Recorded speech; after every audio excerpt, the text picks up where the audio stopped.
So a very simple explanation for Putin's Russia is anti-white.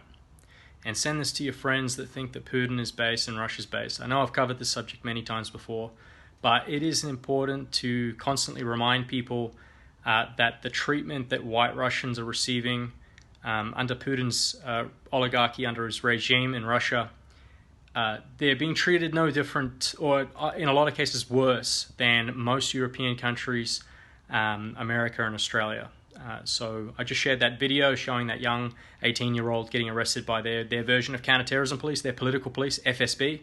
And it's identical to what's happening to not many, but a couple 18-year-olds here in Australia. They've posted things on the internet, they've posted memes or anti-system comments, and they've been arrested and treated like they're terrorists, like they're criminals, because the criminal system globally wants white people to just shut up and accept their genocide. And they treat anyone that's against them as a criminal. And that's what a criminal system does. It projects its criminality onto everyone else. Now, a bit of an explanation of geopolitics, I guess. To me, it doesn't really matter whether Russia is part of the New World Order or not. The point is that they're anti-white. Their government, their system of power is anti-white. Let's say they're a second world order. Let's say that they're a parallel power to the New World Order. So they're just a different kind of New World Order. It doesn't really matter. It's like capitalism, communism. It's two sides of the same Jewish coin. The East, the West, two sides of the same anti-white Jewish coin. Now, a lot of people say, but Putin says this, and he's based, and they might link a video of an interview, or they might show that Russia Today, for example. Russia Today, the Putin news networks for the West are completely different to their networks for themselves. So they want to put forward internationally to you and me, they want to tailor information to us to think that Putin is based and red-pilled and that, Putin's Russia is pro-white. But in fact, it's the opposite.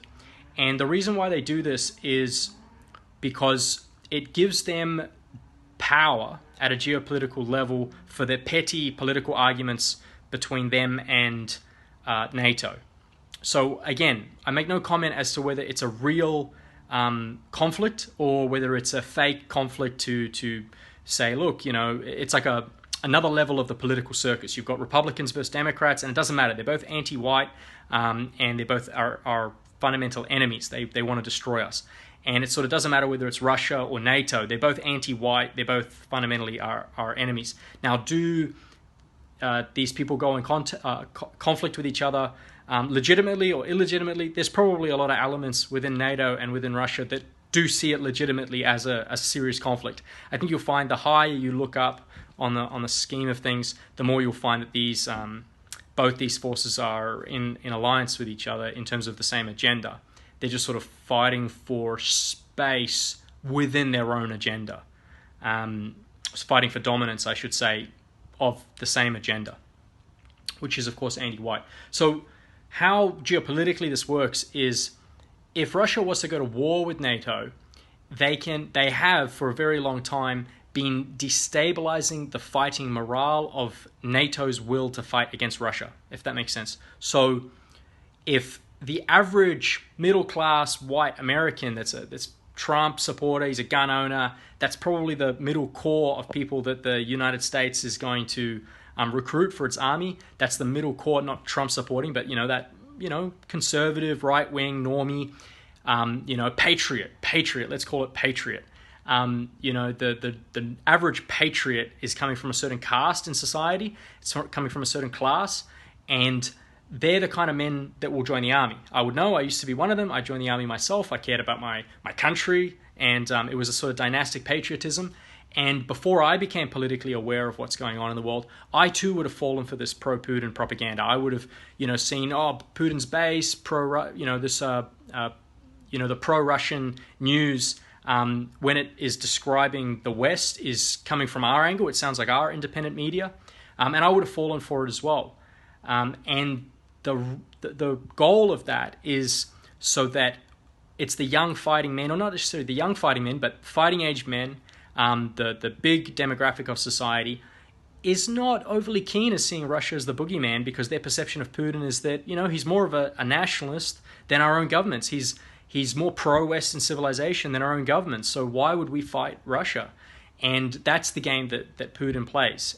He's not pro-white. It's not even that clever. It's pretty genius. I mean, if our governments were white nationalist governments, I think you would find that Putin and the KGB and Russia and our enemies, wherever they are or whoever they would be promoting a worldview or promoting news or promoting media that appeals to whatever demographic is against who is in control of our, if we were in a nationalist government.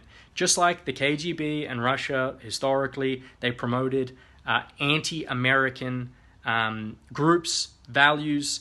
Here in Australia, they promoted anti-Australian groups and values, and they were the main source of income behind these, radical communists that have subverted and undermined Australian society, American society, Western society, because they see it as a weapon of war. Now, whether they have sent Jews here to do that, or whether they've sent communists here to do that, or whether they've sent communist Jews here to do that, it's kind of all irrelevant. That the result is the same. They pushed anti-white propaganda in our countries while white people were in control, and now white people aren't in control. Now the society is decaying. The counterculture is white nationalism, and so guess what? They're promoting the counterculture. They'll promote whatever's against the system of power to destabilize and demoralize, whether for petty or greater strategic geopolitical reasons. So I hope that's enough of an explanation so that people can understand that the geopolitical situation of Russia and their anti-white agenda, and how they go about destabilizing other anti-whites regardless. As Zundel says, I'll finish with this, it is a Goyish fallacy to believe all the Jews are all aligned all the time. They might all be anti-white, but that doesn't mean they're all in the same camp. Anyway, Heil Hitler, blood and honor.